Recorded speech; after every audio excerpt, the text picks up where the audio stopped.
towards the Bailey's gym. They ran west of me. Tell them, oh, Mel, look out there. Look at him. Take a picture. Just use your phone. Take a picture, Mel. Take a picture. Use your phone. Take a picture. Take a picture. Just take a picture. Okay. And you said this guy, the guy came in to get a job? Yeah. Charles McCormick, I'm a staffing agent. Okay. He came in for his interview. Okay. Got a job.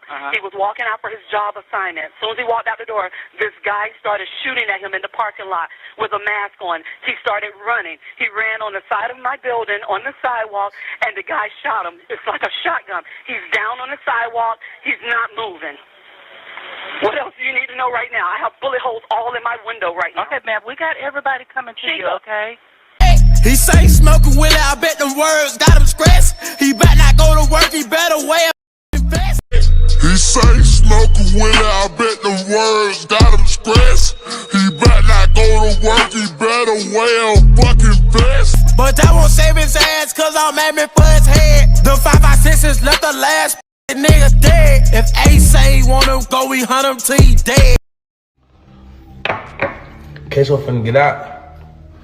Ksoo got trial in 2 weeks. Shooter. So just to be very clear, K3 Leroy Whitaker and K4 Dominic Barner are excluded as possible candidates for the identity of the shooter Q1. What about K2 Hakeem Robinson? Could he be excluded? K2 could not be excluded as a possible candidate as the shooter Q1. Were you also asked to do a comparative analysis between firearms? Yes, I was.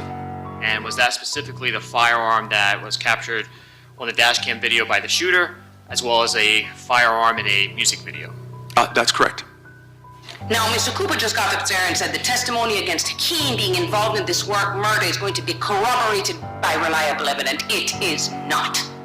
None of the credible, reliable evidence that he's going to bring in here says that Hakeem Robinson is the guy in that picture. Item 4, which was a music video that was sent to me as evidence. And slide 89. This is our item 5, which again was a music video that was sent to my office as evidence. And are these the music videos that you were referring to in terms of doing a comparative analysis with that firearm? Yes, they are. This is a summary of all the question and items. On the left, we have the Q1 shooter holding a weapon. The Q2 is, the question 2 is the weapon carried by that individual. So Q1 is the individual, Q2 is the item, the weapon in the hands of that individual. Q3 is the weapon that was observed in the item 4 video. The Q4 was the weapon identified also in item 5 video. And again, those were carried by K2, which is Hakeem Robinson, correct? I believe so, yes.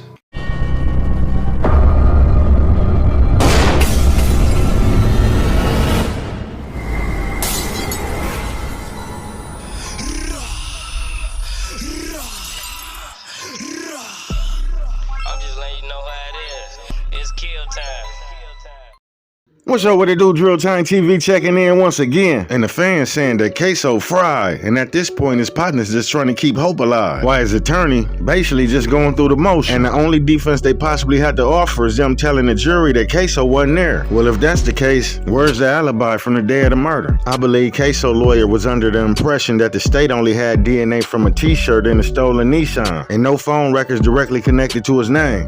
Next up, fingerprints and DNA. They're going to try to present you with DNA and fingerprint evidence trying to put Hakeem in that car on that day. But members of the jury, their own expert will tell you, their experts are going to tell you, we have no idea when that DNA was left there. Or how. We have no idea how that fingerprint went or where it got there. Also, a Glock handgun. And on the slide of that Glock, fingerprint. Robinson's. That DNA and that fingerprint does not place him in the car on the day of the murder. Yeah, okay, we hear you. But take a close look at the details of what they present to you. Because not one piece of that evidence is going to be direct evidence that Hakeem Robinson is the shooter. Let's start with the cell phone evidence, because it's going to be a lot. All the records that they're going to produce to you, all the cell phone records that definitively show 100% Dominique Barner using his phone, Leroy Whitaker using his phone, Abdul Robinson Jr. using his phone, Abdul Robinson Sr. using his phone. All of them are communicating with each other. You know whose phone isn't being used? Or they don't have a record of being used at all? Hakeem Robinson. Ksoo and his father Blue both had their cell phone accounts under a deceased man's name trying to be clever. And although she said there's no phone records tying back to Ksoo, she would quickly find out in court that Ksoo made an Instagram video right before the murder. And Ksoo's DNA is also on Butter 9mm that he left behind in the car before they abandoned it and took the foot. And being that she wasn't privy to this information, she became very distraught with Butter. Did you testify on direct that you witnessed a phone call between Raekwon Howard and Dominique Barna? When Mr. Cooper was asking you questions, right? Yeah. He asked you, did you see Hakeem Robinson make a phone call to Raekwon Howard while you guys were in the parking lot? Right. And you said yes, right? Now, in this case, you sat just for us 3 separate depositions, right? And these depositions weren't short, were they? You were deposed by all of the attorneys for over 9 hours, right? No, the exact hours. But it was on 3 separate occasions, Right. and we had to actually break it up into 3 because each day we went till 5, right? And we ran out of time. Right. Each attorney for each defendant painstakingly went through very detailed questions, right? Step by step about what happened, right? And you never once mentioned in any one of those depositions to any of us in the presence of Joel Cooper that you saw a call from Raekwon Howard on Hakeem Robinson's phone. Did you? Well, they already knew that. Say what now? They already knew that. Okay, they know that from Raekwon Howard. I'm talking about you. When we are sitting down and asking you questions, you told us so many details about every single thing that you did, right? You even remembered this phone call from Hakeem to Kareem, right? Right. And we would ask you questions. What happened next, right? Right. Miss Slacks at one point even had to say to you, Mr. Barno, I don't want a situation to show up where we are in a courtroom in front of 2 juries and you say something we've never heard before, right? Right. And the first time that any of us have ever heard from your mouth that you witnessed a call from Raekwon Howard to Hakeem Robinson was today, right? You've said it before? Yeah. Where? I told the state. Okay. Oh, okay. So let's talk about that. You told the state when I wasn't there, right? Correct. You told the state when Mr. DeCoste was not there, right? But ironically, the state included this in their opening argument. Let me know down below at this point, do you think she's just trying to manipulate the jury or is she cooking? Mr. Cooper also mentioned something about a social media post. But members of the jury, when you view these pieces of evidence, please take them into context. He said it happened right after he made this post, 7 days after he made this post, okay? And it's all assumption and speculation with the phrase that he used. He is trying to say that that is somehow a confession. That post didn't say, hey, I killed Charles McCormick. Charles to exit, Hakeem Robinson does 2 things. 1, using Instagram on his phone, he contacts Raekwon Howard. Raekwon Howard was affiliated with 6-1. Drops. Tells him, got one of your boys slipping. Let him know you're getting ready to take somebody out, but doesn't say who. That will be confirmed by Instagram records showing that video call. Hakeem Robinson's Instagram account and Raekwon Howard's. The only thing I could think of that possibly happened in this situation is Ksoo lawyer confused the social media Instagram video that was made right before the murder, not knowing that the state had facial recognition and Instagram records and dismissed it for the post that he made after the murder. And it's me being unbiased about the situation. Actually, I hope he keep his head up like his nose run. She thought they was talking about Kill a nigga, then go get my toes done. Kill a nigga, then go get my toes done. Those are his words. Now 50K supposed to be a top smacker from the other side that caught some big faces. It was said that him and Ksoo got some mutual respect for one another based on the activities that they into. However, 50K locked up for murder too. So I guess he's trying to come from up under some of that time by the Method of Truth challenge, so hopefully he can talk some of that time up off of him. 50K said Ksoo called him woofing twice. The first time he told him check the news in a little while because they caught somebody lacking and somebody about to die. And so the second time he called, that's when he learned that his partner died. Then he said Ksoo made the statement that it was hot and police is everywhere, placing Ksoo on the scene of the crime. And Ksoo's lawyer argument was they could have had that hot car for months, and Ksoo's DNA could have possibly been in there between that timeline. However, Butter said they picked it up the day of the murder. In fact, he orchestrated the whole hit by stalking Buck on his IG through his burner account. He said he got his address from a court record and him and his partner slid through there that morning. And when he noticed Buck's car in the parking lot, he went back to his apartment to call Crazy K, Ksoo's brother. Butter said he been knowing Crazy K since he was 9 years old. So he gave him a call at 4 in the morning and he told him what was going on. So Crazy K told Butter to hold tight, he on his way. So boom, Crazy K pull up with Ksoo, Scotty, and Torgon. So they show up in a Dodge that's allegedly Ksoo's. Then Butter say they go and find a stolen car so they couldn't be traced. And then Butter said Ksoo threw him the keys and gave him a little smirk, indicating he was the driver. So they head over to Lil Buck and waited for hours for him to come outside. Initially, they planned to run down on him in his apartment, but that didn't play out like they planned it. One of Butter co-defendants from another case showed up and burned up the spot. By this time, Lil Buck was in his vehicle in motion. So they resorted to plan B, follow him to his destination, which was the temp service, and the rest is history. Butter described everything from Ksoo wardrobe to the gun he was toting that day. Butter on a mission to get that 20 and not that life sentence. A local rapper accused in 2 different murders just appeared in court a few hours ago.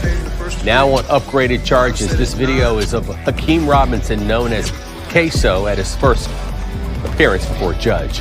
He was already in jail on 2 second-degree murder charges. Now a grand jury just indicted him on his first-degree murder charge. Sky 4 is live right now over the Duval County Jail where he's been locked up. News4JAX I-Team investigator Corley Peel has been following this case from the beginning. She's joining us live outside JSO headquarters downtown. So Corley, why the upgraded charges? Joy, that's unclear. The state attorney's office says they can't say why they were able to charge Hakeem Robinson with first-degree murder because this is an active and ongoing investigation still. And I spoke with the mother of one of the victims that Robinson is accused of killing, and she tells me she is relieved about these charges. Hakeem Robinson was quiet as he stood in front of a judge on Friday. So you're on charge of murder premeditated in the first degree. Bond said at none. The judge tells him his 2 separate second-degree murder charges are now upgraded to first-degree murder. Good luck to you, sir. Yes, sir. Robinson, known as rapper Ksoo, is accused of shooting and killing 16-year-old Adrian Gaynor in 2019. He references Gaynor by his nickname Bibby in his viral rap videos. And you know we smoke little Bibby. Gaynor's mother, Elizabeth, says Robinson's upgraded charge is a sign of hope. It's a relief because I was terrified that entire time, but it's a relief now. And now I got more faith in the court system. Robinson is also charged in the 2020 death of Charles McCormick. Robinson's brother, Abdul Robinson Jr. and Leroy Whitaker are now also charged with first-degree murder in McCormick's death. They also appeared in court this afternoon. JSO says all 3 men have ties to the violent gang ATK. In the McCormick case, Robinson's attorneys say he does not fit the description of the shooter seen in this picture. His attorneys sent News4JAX a statement following his new charges, saying the government can invite defendants to appear before the grand jury. Mr. Robinson, however, wasn't invited because the government knows that had he walked into the room, the grand jurors would have quickly realized Mr. Robinson cannot be the small-statured shooter in the video. I just can't wait till this trial is over with so we can finally start to heal, because none of us are healed yet. None of us have begun healing yet. Gaynor says she is hopeful she will get justice for her son. Before Robinson's charges were upgraded, he did have a $4 million bond. The judge said today that he is being held without bond. If convicted, Robinson could face up to life in prison. When you and Christopher Brown went to Charles McCormick's apartment on January 15, 2020, what did you observe? Well, we seen McCormick's car back then. And do you recall what kind of car Charles McCormick had? It was a Kia. After you saw that car back then, did you and Christopher Brown wait there or did you leave? We left. And why did you leave? Basically to go fly. Where did you go? We went back to my apartment. And when you got back to your apartment complex, did Chris Brown stay?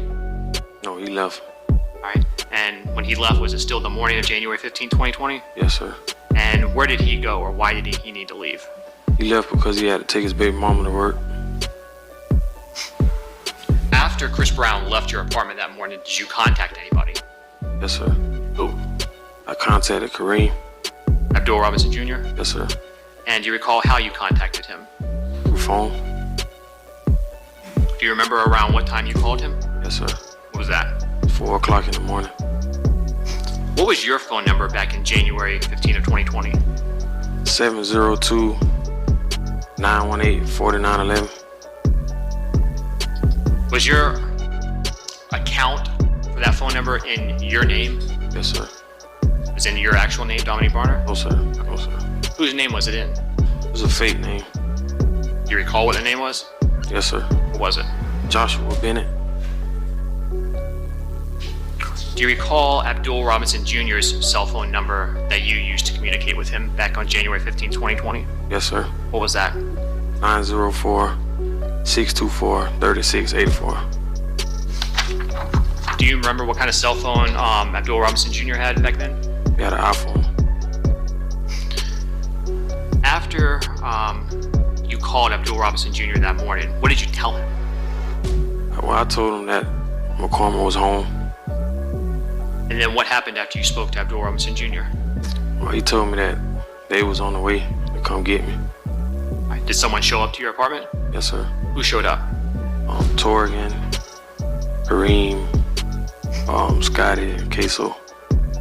So, Ksoo, Hakeem Robinson? Yes, sir. Scotty, Leroy Whitaker? Yes, sir. Torgan, and Abdul Robinson Jr.? Yes, sir. What kind of vehicle were they in? A Dodge Journey. Do you know anything about that vehicle? Whose it was? It was Ksoo's car, rental car. Had you seen that Dodge Journey before? Yes, sir. Did you get into the car with them? Yes, sir. And do you remember where you went from your apartment? Yes, sir. Where was that? We went back to McCormick's complex. What happened when you got to Charles McCormick's complex that morning? Well, we rode back through where he stayed at. And what were you looking for? His car. Was his car still there? Yes, sir. Once you observed the vehicle, did y'all continue to drive through or did you stop? We stopped. And what happened after you stopped? Well, we backed in next to his car, and Kareem wanted to see like the tag for himself, so he got out and looked at the tag, got back in. And what did he say? He was like, "That is it." After Kareem confirmed that was the correct car, what did all of you do? We left. Where'd you go? We went to Eastport Apartments off of Main Street. And what was the purpose of going there? Get a stolen car. Did you get a stolen car from there? Sir. What kind of car? A Nissan Altima. You remember the color? Yes, sir. What was it? It was gray. And what was the purpose of getting a stolen car? No trail. Say that again? No trail. No trail? Yeah. Okay. And what do you mean by that? So it won't come back to none of us. Who got into the Nissan Altima? Me, Ksoo, and Scotty. Who was driving the vehicle? Me. How'd you get the keys? They was handed to me. By who? A Ksoo. Hakeem Robinson. Yes, sir. Did Hakeem Robinson do anything or say anything to you when he handed you the keys? Yes, sir. What was that? He smirked. He smirked at me. What did you take that to mean? That I was driving. All right, I'll sustain that objection. Did Abdul Robinson Jr. Kareem get into the Nissan? No, sir. What about Torgan? No, sir. Where were they? Still in the Dodge Journey. Did you drive Hakeem Robinson and Leroy Whitaker back to Charles McCormick's apartment? Yes, sir. And what was the intent for the three of you when you were going to that apartment complex? Kill McCormick. Did Abdul Robinson Jr. and Torgan follow? Yes, sir. All in the Nissan. Yes, sir. What was their role or assistance in following you? Make sure the police didn't get behind us. Because if the police got behind a stolen car, what would happen? Get pulled over. Do you remember what kind of clothing you were wearing that morning? Yes, sir. What was it? I had on black jacket, black pants, red shoes. Do you recall what Hakeem Robinson was wearing? Yes, sir. What was that? Nike jumpsuit. You remember anything about the colors? Yes, sir. What? The black and gray. Top or bottom? You remember, are you talking about tops, bottoms? You said tracksuit, so. Top and the bottom. Do you remember what Leroy Whitaker was wearing? Yes, sir. Best you can remember, what was it? It's like the same kind of jumpsuit. Was it exactly the same? Nah. And Ksoo lawyer said Blue trying to get his 20 years knocked down to 2. Ksoo dad, Abdul Robinson Sr., made a sworn statement to the state and told him after Lil Buck's murder that Ksoo took to Instagram and made an incriminating statement that could possibly come back to haunt him. So he reached out to him immediately and told him to take the post down. And then he'd go on to tell the state, based on the video he seen, that his son Ksoo got the same color Jordans, and on top of that, he recognized the murder weapon from one of Ksoo videos that he attended. So yeah, he said he know his son better than he know himself, so he the shooter. They gonna tell you, see, this nigga blew this nigga blew that, this nigga blew told on this nigga blew did this here. Challenge them nigga, and you bet your bottom dollar on it. If Blue told on L Street nigga out here, go tell that street nigga to bring his paperwork and show you with Blue name on it that Blue put him in jail. Bring one. And so is it common for Hakeem Robinson, Leroy Whitaker, and Dominic Barner to hang out together? Yes, sir. And so when he wasn't there, you were concerned for what might be going on with Hakeem Robinson? Yes, sir. Did you express your concern to Leroy Whitaker and Dominic Barner? Yes, I kept asking like, where Hakeem at? Where Hakeem at? I kept asking like, where Hakeem at? And that's when they finally told me he jumped out the car and ran another way. Okay. And I'm going to ask you just to be careful with your hands and mouth just because of the recording. Who told you that did both Leroy Whitaker and Dominic Barner talk to you about the car that crashed? Yes. And what did you mention just a moment ago that they said Hakeem Robinson got out of the car? Yes, sir. Tell me specifically what, did Dominic Barner say that to you as well? Both of them said it. Okay. What do you specifically remember them saying? They crashed the car, the police chasing them, and Hakeem jumped out the car, they went one way, he went another way. Did they say whether or not Hakeem Robinson, Keamy, had anything with him when he jumped out of the car? Yeah, they say he had a gun with him.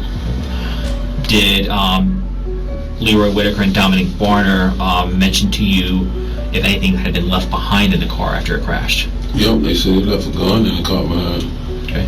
And did Leroy Whitaker and Dominic Barner tell you anything about what may have transpired or was going to transpire before the crash? Before the... let me rephrase that. Before the car crashed, did Dominic Barner and Leroy Whitaker say anything about what someone in the car maybe was going to do as they fled from the police? Oh yeah, shoot at the police. And who was going to specifically be the one shooting? Keamy. And hearing all of that information, were you still concerned for? Yeah. Yeah, I was very much concerned. In addition to that information, did you learn about being shot and killed? Yes, sir. And who told you that? Scotty explained to me that it was a guy that got shot. It was a little while back before this situation at a gas station that made the song. So Leroy Whitaker was explaining to you it was a person that had been shot once before? Yes, sir. And who shot him the time before? He did. Scotty? Scotty. And the reason was because of a song that he put out? Yes, sir. And so when he told you that information, were you aware of who this person was? Yes, sir. Now, within a couple days of the murder, did you see anything on social media posted by your son Hakeem Robinson that concerned you? Yes, sir. And what was that specifically? It was They call it the story. It's on the story saying that killing the toes done. And was that depicting Hakeem Robinson? Say what? Did that, you said it was on the story, was that like Instagram story? Yeah, Instagram story. And was that something that was posted by Hakeem Robinson? Yes, sir. When you saw that, were you upset? Yes, sir. Did you try and reach out and speak to Hakeem Robinson? Yes, sir. And when you spoke to him, what did you tell him? I told him he need to take that down. Did he deny being involved when you told him to take that down? No. Now, as part of the discovery in this case, you've had an opportunity with your attorney to watch what I'll refer to as a dash cam video, a video that actually recorded the murder of Charles McCormick. Is that correct? Yes, sir. And you've watched that? Yes, sir. Now, when you watched that video, could you see what the shooter was wearing? Yes, sir. Could you see how the shooter ran?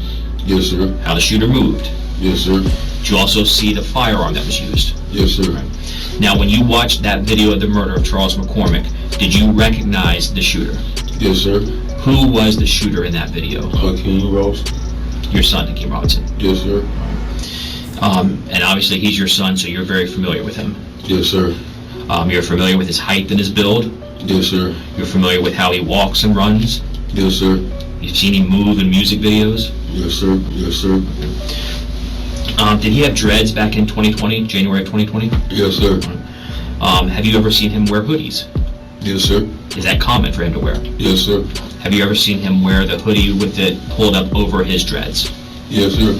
And did that look similar to what was captured in the dash cam video of the murder? Yes, sir. And again, as Hakeem Robinson's father, when you look at that video, to you, that is Hakeem Robinson. Yes, sir. When you watched that video, was there anything about the clothing that also stood out? No, it was the shoes, though. And what was familiar about the shoes? I hadn't seen the gray and white Jordans before. On who? On Hakeem. Okay, so you've seen Hakeem Robinson with shoes that appeared to you to be the same as what the shooter was wearing? Yes, sir. Anything about the firearm look familiar to you? Yeah, it looked like I seen in the video before. You believe you've seen that firearm on what? A video. Okay, what kind of video? Music video. Do you remember the name of the music video? Bang It Out. Now, when that music video was recorded, were you actually present? Yes, sir. And was Hakeem Robinson in that video? Yes, sir. Did Hakeem Robinson in that video, was he holding two different firearms? Yes, sir. All right. Do you recall what one of the firearms was? Draco. All right. And then the second firearm, was that could you describe it? What color was it? Black. Okay. Short. Okay. And is that the firearm, the black short firearm in that video, that you believe to be the same or similar firearm that you saw in the dash cam video of the murder? Yes, sir. Now, since you were present for the filming of the Banging Out videos, were the two firearms, the Draco and the short black firearm Hakeem Robinson had, were they real firearms? Yes, sir. And did Hakeem Robinson have that short black firearm that was depicted in the video prior to the death of Charles McCormick? Yes, sir. After Charles McCormick was shot and killed, did you ever see Hakeem Robinson with that firearm, that short black firearm again? No, sir. Did you still see him with the Draco? Yes, sir. Now, during this case, Abdul Robinson Jr., he was arrested last, correct? Yes, sir. Prior to him getting arrested, was he aware that there was an arrest warrant outstanding for him? Yes, sir. And once he was aware of that, did he flee Florida and go to another state? Yes, sir. And he was trying to hide from law enforcement? Yes, sir. Do you also know a person? The way he just nonchalantly said Ksoo was gonna start shooting at that cop, and by the way he just casually implicated his nephew Scotty in that unrelated murder, let me know all I need to know about it. With Blue the Marsupio as a father, them boys never had a chance. This is a cautionary tale of when you mix your family with street business. All it takes for one bad apple to ruin a whole bunch. Sound like Blue been in the streets his whole life, and his sons probably looked up to him and thought he was that nigga, and that's who they possibly was trying to emulate. But this is a classic example of, at the end of the day, the streets don't love no nobody, and it's every man for theyself. Blue stated the obvious when he told the state that the motive for this murder was behind his son Willie. They happened to lose his life when they all got hit up, leaving his son Crazy Chris with a gunshot wound to his top, resulting in Ksoo crashing out in broad daylight in front of law enforcement. And trial back in session this week. Y'all hit the like button and that notification bell so y'all won't miss an update.